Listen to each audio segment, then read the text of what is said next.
This video is brought to you by Patreon. By signing up on the Fat Pack Magic Patreon, you get early access to all content, as well as grab bags of valuable cards and amazing mats exclusive to patrons. You can help keep coverage for Paper Magic alive by showing your support on the Fat Pack Magic Patreon today.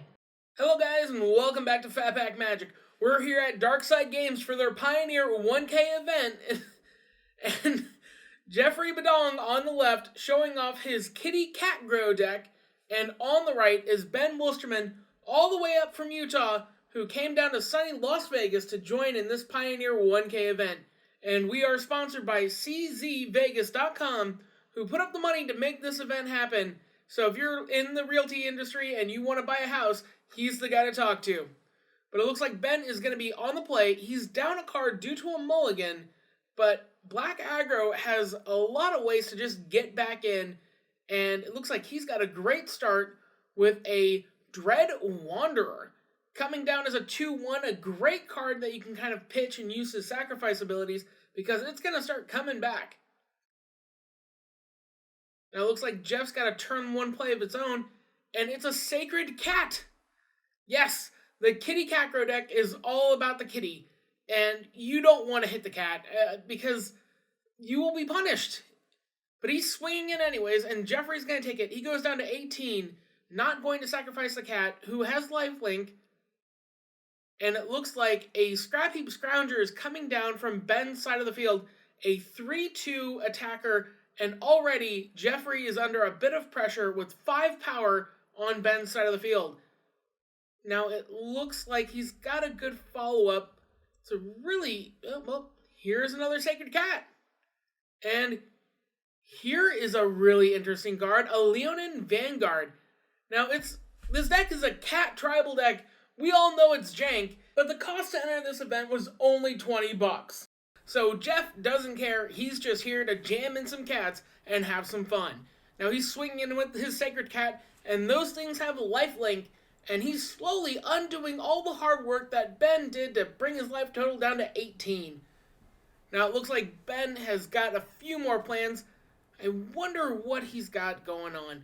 Now, his deck is really interesting. He's got those Castle Lock Flames that can outdraw, but the question is, can he get Jeffrey's life total down low enough to be able to get some advantage going on here? Because Jeffrey is going to be gaining about 3 life every turn from the 2 lifelink dudes and from the Leonin Vanguard. But Ben is deploying another Scrap Heap Scrounger and another Dread Wanderer. He's got 10 power on the board, and it's only turn 3. Now, Jeffrey might want to play some defense here, maybe trading a couple cats for the Dread Wanderers. But it looks like he's deploying everything, and wow, there's an Ajani's Pridemate.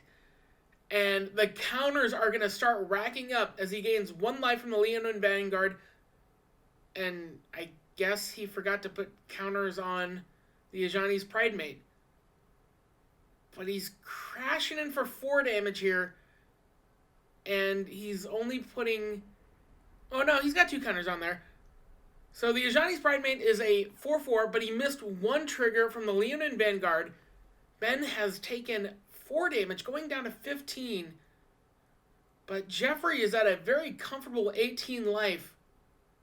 And unfortunately, he's going to lose that Pridemate to a Murderous Rider. And now Ben is lining up attacks. He's going to crash in for 10 here. Now Jeffrey is going to... I mean, he's gained a lot of life this game, and he's going to go down to 8. But 3 1-1s doesn't seem like a fair matchup against 10 power on the board and another potential 2 with lifelink. But he's going to take 2 more life, going down to 6. Starts the trigger. Leonin Vanguard is going to gain another power. And he crashes in for 5. This is going to bring Ben down to 8. And Jeffrey is going to gain 3 more life, going back up to 10. And here's a Leonin Warleader. Now, the unfortunate thing is, Ben, he can't get lethal through now. So now, he's going to have to play defense, and those Scrap Heap Scroungers can't block. The Dread Wanderers can. Does Ben have a solution? He's only got one card in hand, too. Oh, man. How quickly the tables have turned from those life-linking cats, bringing Jeffery back into this game. Because if Ben can't get the damage through, the next turn, that Leonin War Leader is going to be able to deal some amazing damage, and it's going to create 2 1/1 life-linking cats. Ben doesn't see any other out here. He has to keep the pressure up.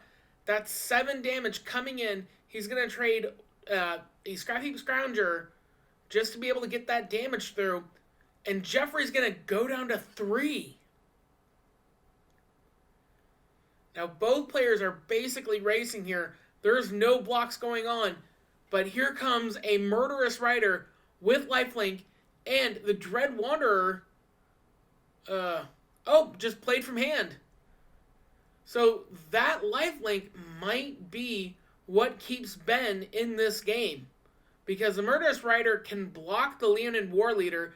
He'll take 4, 5, 6, 7 here, gain 2 life, stabilize at 3, and be able to crack back for lethal. Or possibly lethal. Jeffrey's going to be able to gain a lot of life here. 3, 4, 5, 6 life in one turn. As he deploys another Leonin Vanguard, and he's going to gain 2 life, going back up to 5. Oh, wow. Could Jeffery pull this off? Could Black Aggro lose to the Cat Jank? Here he comes. 3, 4, 5, 6, 7, 8, 9, 10, 11 damage. 5 of it lifelink. He's going to have to chump against the Leonin War Leader. But still, he's going to take 2, 4, 7 damage. He'll go to 1, gain 2 life, go back up to 3. And Jeffrey is going to gain 3, 4, 5 life. And he'll go back up to 10. And Jeffrey's got blockers on board. And one as a chump blocker. And one as a 3/3... that Proudmane Lion. Oh, wow. Ben doing the math. He's at 3 here. Can he get 10 damage through? Draw for turn. Because most of his creatures... he's got the Dread Wanderers. They can block. Or no, they can't block. I don't think the Dread Wanderers can block. Ben might have to go in last minute gambit. Try to out-bluff Jeffrey. Here comes 6, 9 damage. I don't think that's enough. Jeffrey's just going to block the 3. And trade with one of the Dread Wanderers. He'll take 4. Ben will go... Yep. Wow. Cat Jank does it. Coming back from the brink of death at a very, very low 3 life. Jeffery Badong takes the game 1. And we're going to see if Ben can live up to the namesake of Black Aggro and come through in game 2. Alright, here we go. We're on to game 2. Both players have shuffled up. And Jeffery Badong is the reason why pro players want their buys at high-end events. Because there is nothing worse than coming in with a prepared and well-tuned deck and just losing to some crazy random jank that you weren't prepared for. So Ben is going to be on the play, and it looks like he's got a good quick start with a Blood-Soaked Champion coming in, and let's see if Badong's got a similar start. It's a Sacred Cat. Again, those pretty little 1/1 life-linking cats quickly able to kind of trade life totals. Jeffrey's going to take 2 damage and go down to 18 here, but with that Sacred Cat swinging in, he'll be able to gain 1 life and equalize the life totals. Ben fires off a Blood-Soaked Champion, another 2/1, and a creature that can actually block. It's the Knight of the Ebon Legion. It's a 1/2 that can pump itself with all that extra mana Ben has, allowing him to not deploy more threats to the board and still keep up the pressure while holding cards back in his hand, Knight of the Ebon Legion is an amazing card against control decks. But Jeffrey's got a great follow-up. It's a Fleece Mane Lion. This thing was amazing back in its heyday in Theros. Being able to become hexproof and indestructible meant that the blue-white control decks had a hard time dealing with it. Because they couldn't get off that Supreme... If they couldn't get off the Supreme Verdict in time, it could just get that monstrosity. And it looks like Ben respects the Lion, giving it a Grasp of Darkness. -4/-4, killing it off. And now Jeffrey's got to play defense, trading his Sacred Cat for one of the Blood-Soaked Champions. He's going to gain 1 life, but lose 3, and stabilize down to 14. And Ben just keeping up the pressure. Here's another Knight of the Ebon Legion. Jeffrey's in a little bit of trouble here, because Ben is going to be able to pump those Knights, put 2 counters on him. But Jeffrey's got an Embalming Cat and an Ajani's Pridemate. And not the worst. The cat with lifelink is going to be able to start putting counters on the Pridemate, but I don't think he wants to trade the Pridemate for a 2/1 that's going to be able to recur itself. And Jeffrey showing off his hand to the camera. Jeffrey really knows how to play for the camera. I love this guy. So here comes Ben showing off his hand as well. And I saw Liliana, who can be a really big problem for Jeff, because Jeff's team of weenies have conveniently 1 toughness. And it looks like Ben is lining up for attacks. Seems like he's going to go to combat. He's confirming that the 1/1 token is a lifelinking embalmed kitty cat. I mean, honestly, I think Liliana is the correct play here. But another Grasp of Darkness is going to prevent the Ajani's Pridemate from gaining anything, as Ben crashes in for 4 damage once more. The cat token is going to trade with the Blood-Soaked Champion. Jeffrey's going to lose 1 life in this exchange and go down to 13 and take his turn. Now, I saw in hand, he's got some juicy stuff, but there's a Regal Caracol. Now, if there's a card that can really bring him back in this game, it's Regal Caracol. Especially with that Pride Sovereign. Oh, man. The Pride Sovereign able to kind of generate a bunch of cat tokens, and his power and toughness is equal to those cats. Pure jank might just get Jeffrey into the next round with another win. But Ben is swinging in with 2 of his Knights of the Ebon Legion. He's conveniently got pump mana showing. I don't think Jeffrey wants to call that bluff, because Ben has no reason not to. And here comes the pump. And Jeffrey's going to go down to 9. End step, 2 counters are going to go on those Knight of the Ebon Legions. Jeffrey really needs another land here. That Regal Caracol will do so much work. It's not a land. It's a Brimaz, but that is not a land. And he's got a Selesnya charm. He's going to be able to make cat tokens to be able to block those knights, but he's on pure defense here now. I think a land could really bring him out of this game and really start being able to put some pressure on, because those cats are a real deal. Looks like, I mean, here's the thing. Jeffrey is in a stressful position, but it looks like he's just having a good time. So Ben swings in.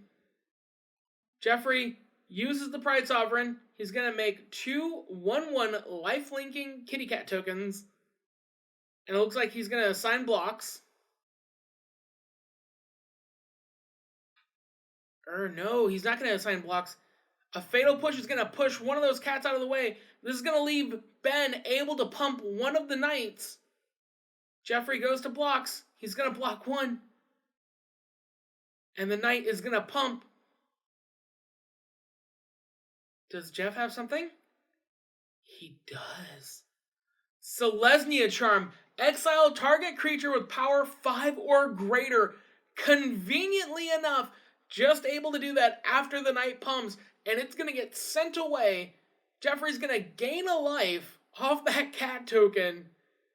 And, wow. I mean, that's a great way to use that Selesnya charm. So he deploys a Leonin Vanguard and a Brimaz. He's got that Leonin War Leader in hand as well. And now Ben is going to have to really kind of think about whether or not he wants to attack, because Brimaz, he can bring the beef. This guy is like, he's like one of those ancient Roman warlords, and, you know, that's kind of what Theros was based on. This guy reminds me of, like, you know, one of those Greek leaders, and I love the art on him, but he brings his own army with him, and he's got vigilance, and the cats have vigilance too. And those cats conveniently pump up that Pride Sovereign, who's now a 4/4. Ben was on a roll here too, bringing Jeff down pretty low, and Jeffrey kind of taunting him a little bit, just a little bit cocky. Ben swinging in. He's like, yeah, sure, I'll take it. Yeah. Ben deciding on whether or not he wants to pump. Jeffrey's showing off that Leonin War Leader and that Regal Caracol. Another land, and this could just be a huge blowout with those life-linking cat tokens. He might just run away with this game. All he needs is another land. Ben deciding on if he wants to pump. Here's the pump. 5 damage. Jeffrey's gonna go down to 4. And here comes a Blood-Soaked Champion. He can't block, but the raid ability is gonna put him into play, and it's gonna bring Ben just a little bit closer to closing out this game. But if Jeffrey draws a land, this could be just a huge blowout. Unfortunately, it's not a land. It's another Sacred Cat. And that looks like that's going to be his play for the turn. I don't know about that one, Chief. I feel like the Leonin War Leader would have been a better play. But he goes to combat, trigger. Leonin Vanguard is going to gain him 1 life, putting him back up to 5. And now here comes Brimaz. Brimaz is going to make a token. He's swinging in. Here comes 4, 3, 4, 5, 6 damage. It's not too bad. It's not that huge Regal Caracol pump as it should have been. Jeffrey just down 1 land. That's all he needs is just 1 land. So Ben is going to go down to 14. And now Jeffrey is in a commanding position here. He's going to be able to block damage from that Blood-Soaked Champion. The Sacred Cat can chump block in front of that Blood-Soaked, the Knight of the Ebon Legion, and he can make 2 more tokens with the Pride Sovereign. What the heck is this? Creatures of the creature type your choice. What the? So Ben came in prepared. His sideboard prepped and ready for anything. And this weird card from Thrones of Eldraine is going to completely wipe Jeffrey's board. The only thing that is left alive is that Brimaz, because it conveniently has 4 toughness. Wow. And now Brimaz is going to have to chump block in front of the Knight of the Ebon Legion. He's going to take 2 damage and go down to 3. Oh, man. Jeffrey almost had this. He can still get out, though. He just needs 1 land. He can drop that Regal Caracol, and those cats have lifelink. They can get in front of other stuff. That's not... Oh, man. Leonin War Leader. Oh, man, Jeff. If he had dropped the Leonin War Leader the turn before, this might have been a different game. But Liliana the Last Hope is going to give that Leonin War Leader -2, -1, and Ben swings in for lethal, and he's going to take that game. Holy crap, I don't even remember the name of that card that pretty much just wiped Jeffrey's board. It is so obscure. Ben knew it, and he brought it with him in his sideboard, and it was the thing that took the game. So game 2 is going to go to Ben, and here we go. We're going to go on to game 3. All right, here we go. It's game 3. Now, a lot of players, they kind of just shake it off, but Jeffery looks like he's just having a good time. And that's him, man. He's just having a fun time playing this game at this Pioneer 1K event. He only paid $20 to get in, and every person only paid $20 to get in. It's a 1K for $20 an entry fee. That's insane to me. So here we go. Looks like we're starting off. Jeffery playing out of Plains, and here comes that Sacred Cat on turn 1. When I was growing up, there was this weird song called The Cat Came Back. You know, we'd sing that in Boy Scouts, and that Sacred Cat has come back every turn on time in turn 1, and crashing in for 1, bringing Ben down to 19, going up to 21, and putting a very pretty +1/+1 counter on that Ajani's Pridemate. Now, Ben looks like he's sighted in a bit more control with a Fatal Push, and it looks like he's got a Thoughtseize rearing and ready to go. Now, we're going to see what Jeffery has going on in his hand, and it looks like Brimaz is going to bite the dust with that Leon and War Leader looking pretty tasty as well. This is going to really throw off Jeffery's curve. Now, he's got that Selesnya charm rearing and ready to go in hand, but I don't think that Ben is going to fall for it a second time. But here we go. Jeffery drew another Ajani's Pridemate, and that's going to get another +1/+1 counter as the life total slowly shift a little bit, with Jeffery landing at 22 life and Ben down to 16. And here comes another Fatal Push, reminiscent of Scar and Simba. Fatal Push shoves the Ajani's Pridemate into the dirt. And here comes the Sacred Cat crashing in for 1 more damage, and Jeffery has found his 4th land, and a Leonin War Leader comes down as a 4/4, and he is ready to bring the pride. Jeffery is getting his tokens ready as Ben starts his turn. Crashing in for 3 damage. Jeffery takes it. He might not want to take another chance with the Fatal Push being in Ben's hand. And it looks like Ben is holding on to a Liliana the Last Hope. He's also got a Knight of the Ebon Legion in there, which can be a really bad blocker against that Leonin War Leader if he ever gets the mana for it. So here it comes. And Ben does indeed have a Fatal Push in hand. This is going to be a really painful blowout for Jeff.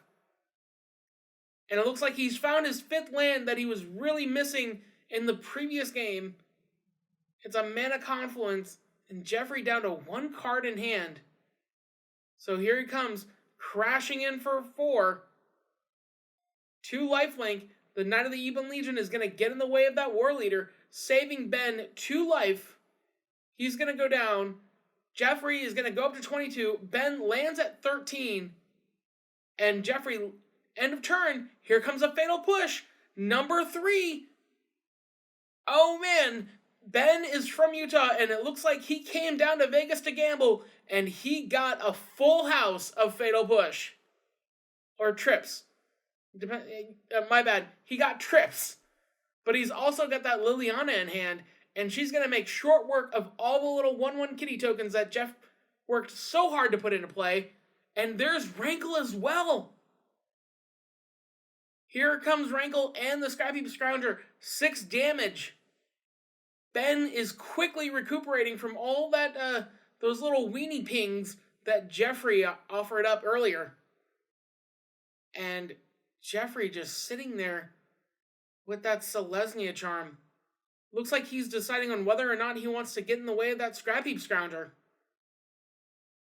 So here comes Selesnya charm. It's going to bounce right in front of the Scrappy Scrounger, maybe? Or maybe Jeffery's going to go a full-on aggro plan because he's going to be able to gain 3 life. And he's at a cushy life total. So he's going to go down to 16. and rankle triggers are going to start going off. What are we going to do with rankle? Maybe draw a card and lose a life? Draw and discard? Sacrifice a creature? Nope. Rankle's just going to be a 3/3 hasty flyer for 4. That's, honestly, I'm going to say it's a little disappointing. Rankle is so good. He's so much fun. He shouldn't be on the back burner like this. But Jeffrey's got the follow-up. Here comes 5 damage, crashing in at Ben, and he's gaining 3 life off these kitty cat tokens. And that means that Ben is going to have to figure out some way to not lose this race. And it looks like Liliana is a great way to do so. Jeffrey holding 1 card in hand. And it's, looks like another Selesnya charm? But I think this is the time. This is the place. Liliana. Here comes 3. Oh, man.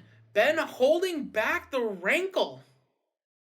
He's only swinging in with that 3/3 Scrap Heap Scrounger. Jeff takes it, goes down to 16. And here comes Liliana, the last hope. And coincidentally, she's Ben's last hope.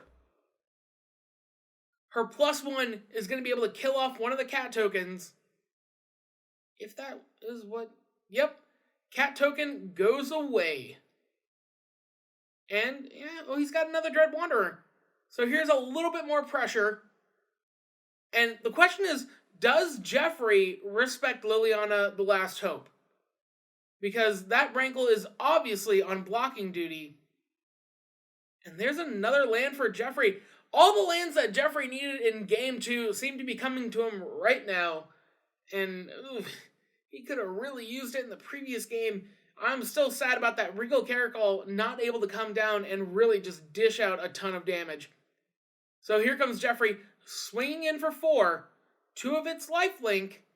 The rankle gets in the way of one of the tokens. And he's not going at Liliana. This could be a critical error. Because he's going to use that Selesnya charm. It's going to give the cat token +2/+2. That means that Rankle is going to trade with one of the cats. Jeffrey is going to gain 4 life, going up to 20. And Ben's going to take 3 damage. But Ben is in a commanding position here because he can kill off the remainder of Jeffrey's cat tokens or make that night token just a neutered 0/1. On top of that, Ben has an active Mutavault, and he's using... Oh, wow! -2 on Liliana is going to bring the Rankle back. And here comes 6 damage right at Jeffrey's face, putting him down to 14. And it looks like both players are going to discard, but Ben has nothing in hand. And sacrifice a creature. Oh man, there goes the Scrap Heap Scrounger. Now, Jeffrey is going to be able to embalm that little cat token, but Liliana is just going to be able to plus it away. Now, Ben's only at 5 life. Jeffrey could swing in, bring him down to 3. Oh man, well, he's on defense now. That night token has vigilance. But Ben is bringing the full force, plussing Liliana, killing off a lifelinking cat token as Jeffrey forced to block with his knight. He's going to take 3 damage. 2 creatures are going to go away. He's going to discard another excess land and take 3, going down to 11. And the other thing is, Ben has that Castle Lochthwain online, but he's not even going to use it. He's just going to bring back the Dread Wanderer because he has no cards in hand. Jeffrey draws for the turn, and that's a pretty good draw. But he's going to lose a life because he tapped wrong. It's Mana Confluence. Got to pay a life, buddy. And Ben finds a clutch drag to the Underworld. And here comes 2, 4, 5, 6, 7, 8, 9 damage. This is going to put Jeffrey down to 1 life. Ben could use Rankle to make him draw and lose a life. He decides not to. Oh, wow. Ben is going to take game 3 and the match. I mean, look at Jeffrey. He's still having a good time. I love this guy. This guy is freaking great. But that's going to be it for us this time on Fat Pack Magic. Thank you guys so much for watching. It really means a lot to me. Make sure you hit that notification bell to find out when I put up my newest videos. Hit subscribe and leave a like. Not just for me, but for these awesome players that you've seen on screen. And if you guys like this content and you want to keep it going, come check us out on Patreon. But until next time, may all your packs be fat.